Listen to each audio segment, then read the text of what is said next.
데살로니가전서 4장 2장은 1절부터 12절까지는 모범적인 삶에 관한 것이고 13절부터 18절까지는 휴거에 관한 것입니다. 그리고 우리는 휴거와 재림에 관해 이야기할 것입니다. 마태복음 24장에는 휴거에 대한 언급이 없습니다. 마태복음 24장을 살펴보겠습니다. 영상의 끝부분입니다. 바울은 주님으로 말미암아라고 2번 말하고 주님의 말씀으로 말미암아라고 1번 말합니다.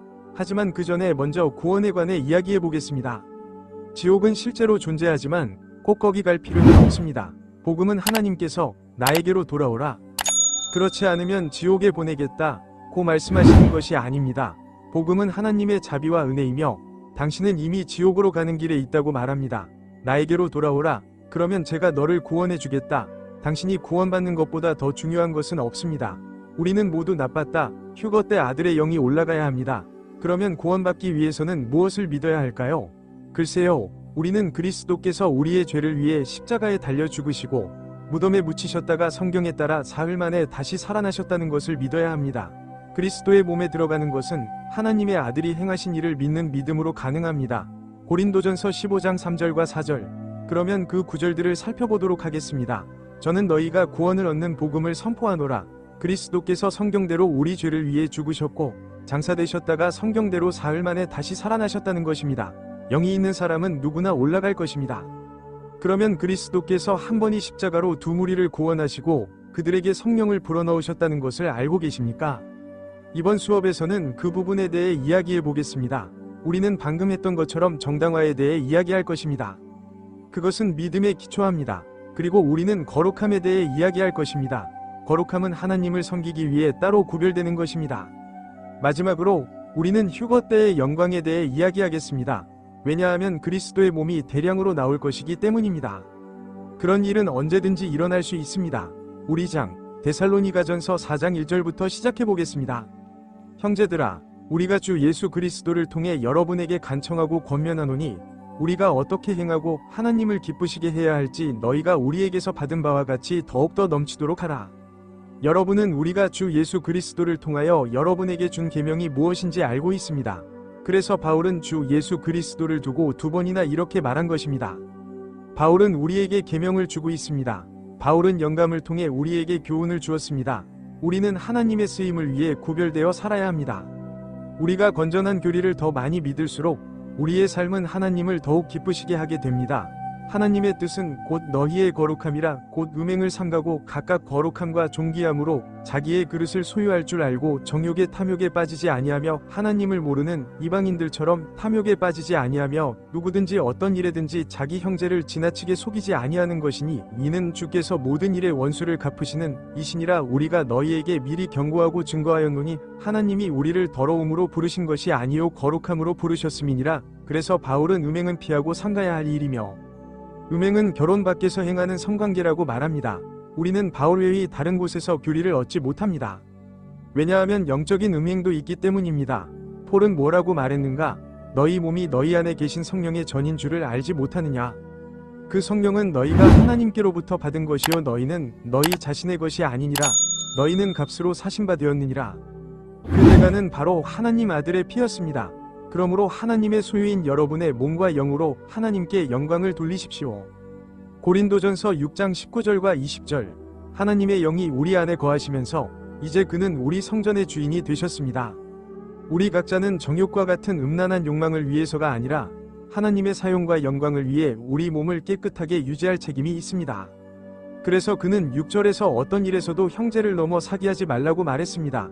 그래서 사기란 다른 사람을 죄짓게 하거나 바울에게서 옮기는 것을 말한다. 하나님께서는 우리를 더러움으로 부르신 것이 아니라 거룩함으로 부르셨습니다. 그래서 로마서 6장 13절에서 바울은 너희 지체를 불의의 도구로 죄에게 내어주지 말라고 말했습니다. 그러므로 너희 몸을 죄짓는 데 쓰지 말고 오직 죽은 자 가운데서 살아난 자, 영적으로 살아있는 자같이 너희 자신을 하나님께 바치고 너희 지체나 몸을 위히 무기로 하나님께 드리라. 그냥 아니 그런 죄악스러운 짓은 하지 않을 거라고 말하세요. 그게 더 이상 죄가 아니니까요. 이제 저는 그리스도의 몸의 지체가 되었고 하나님의 아들의 영이 저 안에 있습니다. 폴은 말했습니다. 우리는 여러분에게 불명예를 주거나 속이지 말라고 경고했습니다. 그러므로 멸시하는 저는 사람을 멸시하는 것이 아니요 우리에게 성령을 주신 하나님을 멸시하는 것이니라. 그래서 바울은 이렇게 말했습니다. 만일 여러분이 불명예스럽게 산다면 여러분은 여러분에게 성령을 주신 하나님을 멸시하는 것입니다. 바울의 지시를 멸시하는 자는 하나님을 멸시하는 것입니다. 그러나 형제에 관해서는 제가 여러분에게 쓸 필요가 없습니다. 왜냐하면 여러분 자신이 하나님께서 서로 사랑하라고 가르치셨기 때문입니다. 하지만 저는 너희에게 서로 사랑하는 법을 가르칠 필요가 없다. 당신 안에 계신 하나님의 영이 당신에게 서로 사랑하라고 가르치십니다. 이 인생은 영원을 위한 리허설이다. 그래서 바울은 계속해서 말합니다. 실제로 여러분은 그렇게 합니다. 마케도니아 전역에 있는 모든 형제들에게 보내는 편지입니다. 그러나 형제 여러분, 우리는 여러분에게 간청합니다. 여러분이 더욱더 번성하고 조용히 지내며 여러분의 일을 하고 우리가 명령한 대로 여러분의 손으로 일하기를 힘쓰십시오. 너희가 밖에 있는 자들을 대하여 정직하게 행하며 아무 부족함이 없게 하려 함이니라. 그래서 바울은 말합니다. 너희는 마케도니아에 있는 모든 사람을 위하여 좋은 일을 하고 있구나. 계속하세요. 우리가 명령한 대로 자신의 사역에 집중하고 직업을 통해 생계를 유지하십시오. 시간 낭비란 무엇인가? 하지만 하나님께서는 지금 그런 일을 하지 않으십니다. 그러면 여러분은 그리스도 밖에 있는 사람들을 향해 정직하게 걸어갈 수 있고 다른 사람들에게 아무것도 요구할 필요가 없을 것입니다. 그러면 사역을 살펴보도록 하겠습니다. 효과적인 사역을 하기 위해서는 하나님께서 지금 무엇을 하고 계신지 알아야 하기 때문입니다. 바울은 이렇게 말합니다. 제가 이방인인 여러분에게 말하는 것은 내가 이방인의 사도인 만큼 내 직분을 영광스럽게 여긴다는 것입니다. 로마서 11장 13절. 그러므로 바울은 이방인의 사도이며 그는 자신이 아닌 자신의 직분을 확대하고 있는 것입니다. 그는 그리스도의 몸의 유일한 사도입니다. 우리에게 성경 전체를 열어주는 열쇠는 디모데후서 2장 15절입니다. 하나님께 받아들여진 일꾼이 되고 그리스도의 심판대 앞에서 부끄러울 것이 없는 일꾼이 되기 위하여 자신을 연구하라. 진리의 말씀을 바르게 나누어라. 디모데후서 2장 15절. 하나님께서는 이스라엘의 계획을 일시적으로 연기하시고 은혜의 경륜을 삽입하셨습니다. 그러면 어떻게 올바르게 나눌 수 있을까? 글쎄요, 성경 전체가 창세기부터 요한계시록까지 나열되어 있지만 올바르게 구분해야 합니다. 하나님께서는 바울이 우리에게 쓴 글과 성경의 나머지 부분을 나누셨습니다. 그래서 하나님께서는 예수 그리스도께서 예언 가운데 나타나신 두 가지 모습을 신비로 나누셨습니다. 따라서 창세기부터 사도행전 9장까지는 왕국 복음이 전파될 때의 예언이고 로마서부터 빌레몬서까지는 신비이고 그리스도의 복음이 전파되고 사도행전은 전환기이고 히브리서부터 요한계시록까지는 더 많은 예언이며 그곳에서 왕국 복음이 전파될 것입니다.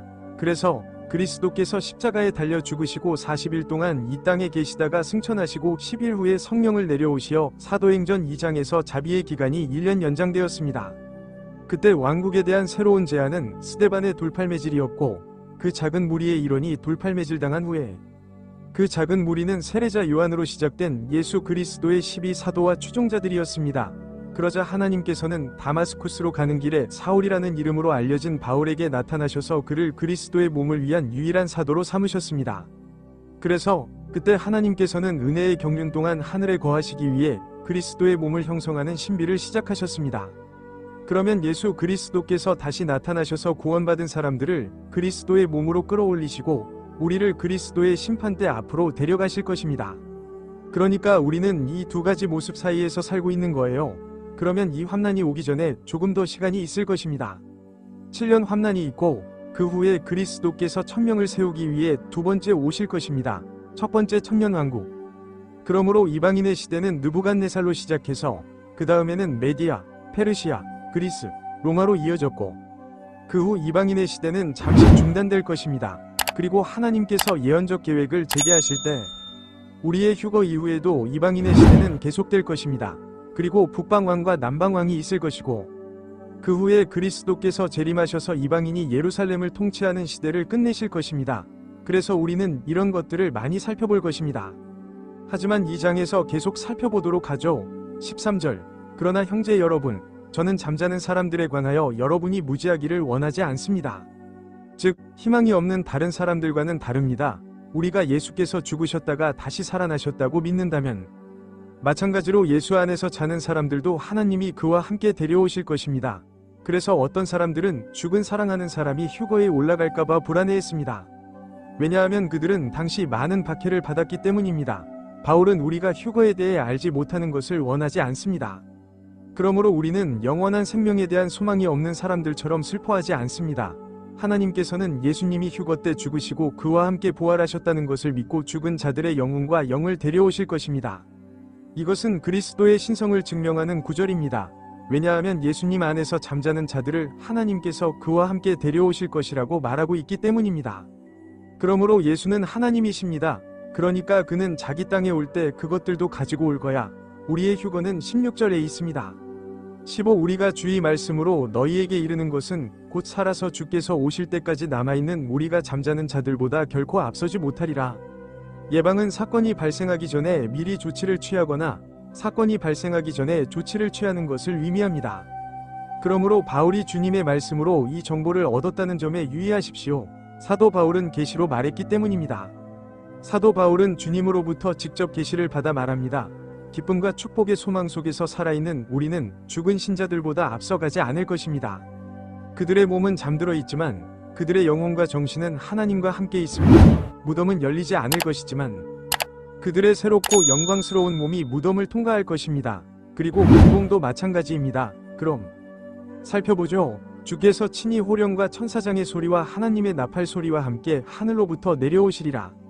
그리고 그리스도 안에서 죽은 자들이 먼저 일어날 것입니다. 그래서 그들은 가고 있어요. 그들은 우리보다 앞서가고 있어요. 우리가 살아있다면 살아남아있는 우리는 그들과 함께 구름 속으로 끌어올려져 공중에서 주님을 만나게 될 것입니다. 그리하여 우리도 항상 주님과 함께 있을 것입니다. 그러므로 이 말로 서로 위로하라. 그래서 바울은 이렇게 말합니다. 주 그리스도께서 친히 우리를 위해 오실 때는 말이 없다는 것을 주의하세요. 은혜의 경륜의 끝은 휴거입니다. 바울에게만 계시된 이 예언된 비밀 회동에 앞서 어떠한 징조도 나타나지 않습니다. 우리의 빠른 대량 탈출은 언제든지 일어날 수 있습니다. 데려가진 자들은 공중에서 주님을 만나기 위해 끌어올려지며 주님과 함께 영원히 살 것입니다. 천국에는 창문과 문이 있기 때문에 우리가 통과해야 할 복도나 차원문이 있을 수 있으며 이는 위안이 되는 일입니다. 환난 전 휴거의 확실성은 우리에게 위안이 됩니다. 왜냐하면 우리는 환난을 겪지 않고 주님과 함께 하나님과 함께 있을 것이기 때문입니다. 곧 휴거가 올 것이라는 확신은 우리가 하나님을 섬기도록 동기를 부여합니다. 그런데 주님과 함께 오는 천사, 대천사가 한 명 있다는 점에 주목하세요.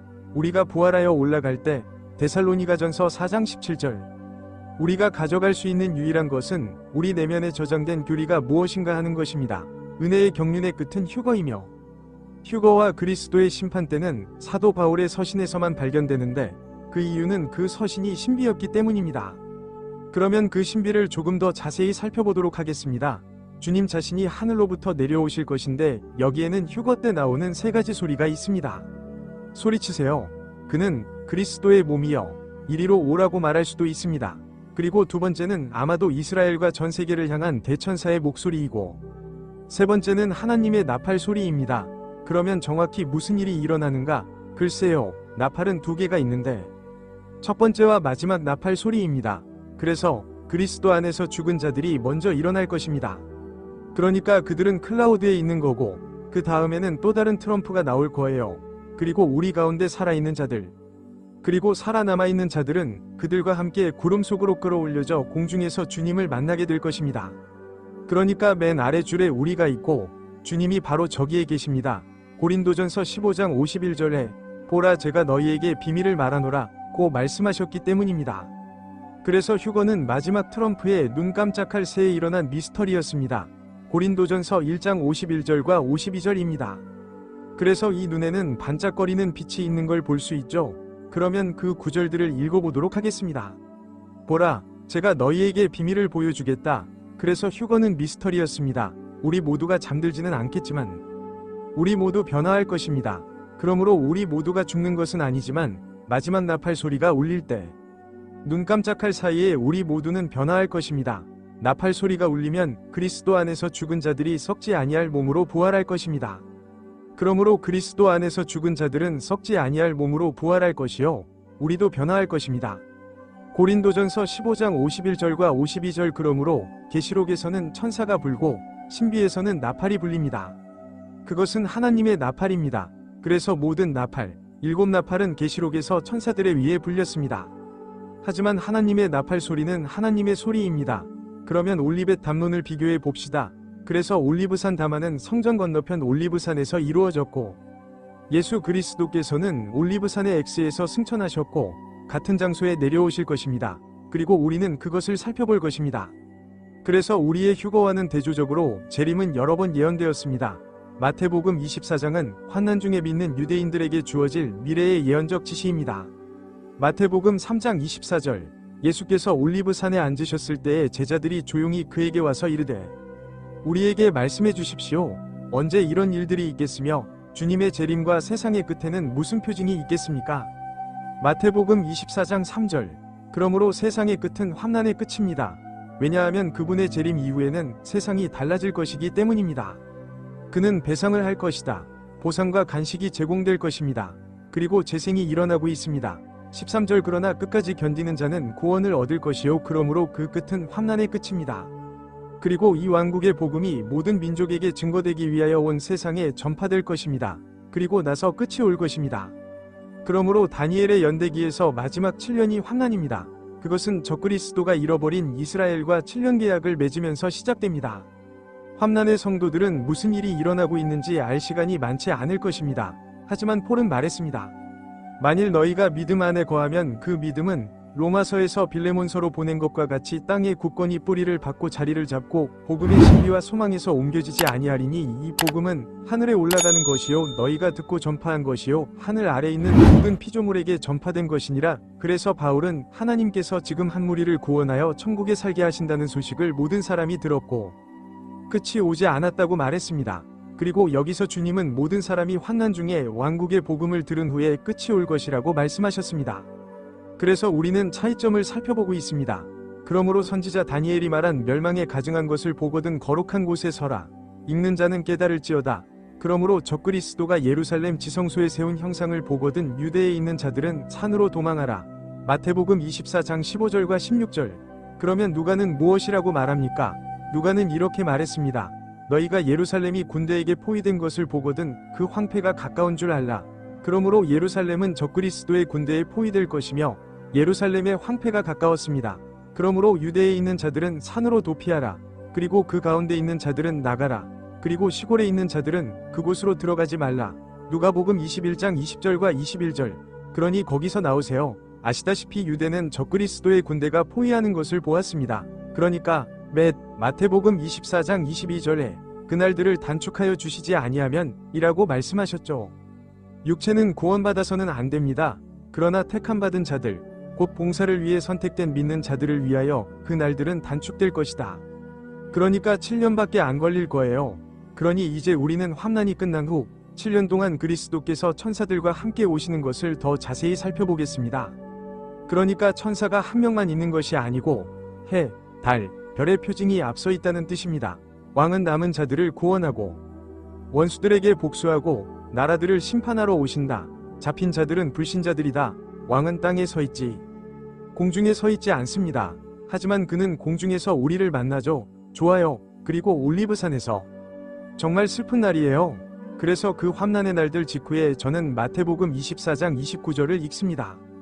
해가 어두워지고 달이 빛을 내지 아니하며 별들이 하늘에서 떨어지고 하늘의 권능들이 진동하리요. 그때의 인자의 표적이 하늘에 나타나리라. 그러면 땅의 모든 족속이 애통해하며 인자가 하늘 구름 속에서 권능과 큰 영광으로 오는 것을 보리라. 그러므로 그들이 인자가 오는 것을 볼 때는 어두울 것입니다. 그리고 그는 큰 나팔 소리와 함께 천사들을 보낼 것이요. 그들은 하늘 한 끝에서 다른 끝까지 사방에서 그의 택함받은 자들을 모을 것입니다. 마태복음 24장 29절부터 31절까지입니다.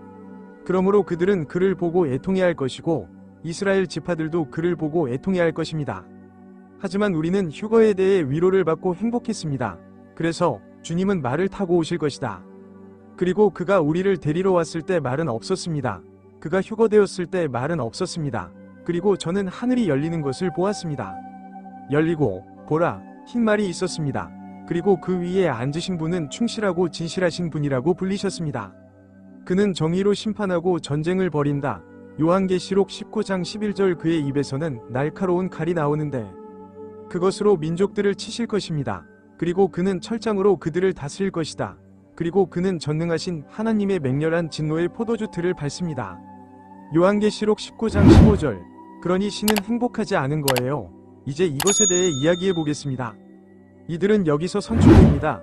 그래서 그는 에스겔 36장 24절에서 이렇게 말씀하셨습니다. 제가 너희를 이방 가운데서 인도하여 내고 모든 나라에서 모아서 너희 땅으로 데려오리라. 그러므로 이것은 그의 재림 이후 이스라엘이 이곳에 다시 모이는 것을 의미합니다. 19장 48절에는 아니었습니다. 그것은 인간이 이스라엘을 다시 모으는 일이었습니다. 마태복음 24장 41절에는 두 여자가 맷돌을 갈고 있을 터인데 한 사람은 데려가고 한 사람은 버려둘 것이라고 말씀하셨습니다. 그러므로 남은 자는 왕국에 들어가게 되고 데려감을 입은 자는 심판을 받아 데려감을 의미합니다. 주님께서 마태복음 13장 30절에서 그렇게 말씀하셨기 때문입니다. 추수 때까지 둘 다 함께 자라게 두어라. 추수 때가 되면 나는 거두는 자들에게 말할 것이다. 그들은 천사들이 될 것이다. 먼저 가라지를 모아 묶어서 불태워라. 하지만 밀은 내 헛간에 모아라. 그러므로 밀은 믿는 자들입니다. 그들은 왕국에 들어갈 것이다. 즉 이방인의 때가 차기까지 예루살렘은 이방인들에게 짓밟힐 것이라고 말씀하셨습니다. 누가복음 21장 24절. 그러므로 그가 재림하실 때에는 이방인의 때가 끝나고 민족들을 심판하실 것입니다. 인자가 그의 영광으로 모든 거룩한 천사와 함께 오면 그는 그의 보좌에 앉을 것이다. 그의 영광의 보좌. 그리고 그 앞에는 모든 민족이 모일 것이다. 그리고 그는 그들을 서로 분리할 것이다. 마치 목자가 양과 염소를 나누는 것과 같습니다. 그러므로 그는 영광스러운 왕좌에 앉아 마치 목자가 양과 염소를 나누듯이 나라들을 나눌 것입니다. 그러면 그는 이렇게 말할 것이다. 좋아요. 그게 마태복음 25장 31절, 32절이었군요. 그러면 너희는 그의 오른편에 있는 자들에게 이르기를 내 아버지의 복을 받은 자들아 와서 세상 창조 이래 너희를 위하여 예비된 나라를 상속하라 하리라. 그러니까 이스라엘을 축복한 이방 민족들, 즉 작은 무리 말입니다. 아시다시피 그는 그들을 왕국에 환영하는 거예요. 왜냐하면 하나님께서는 항상 이방인도 구원하기를 원하셨기 때문이죠. 그리고 아시다시피 그들은 왕국의 환영을 받습니다. 그리고 아시다시피 아담과 이브, 라합, 라헬 같은 이방인들이 왕국에 들어갈 것입니다.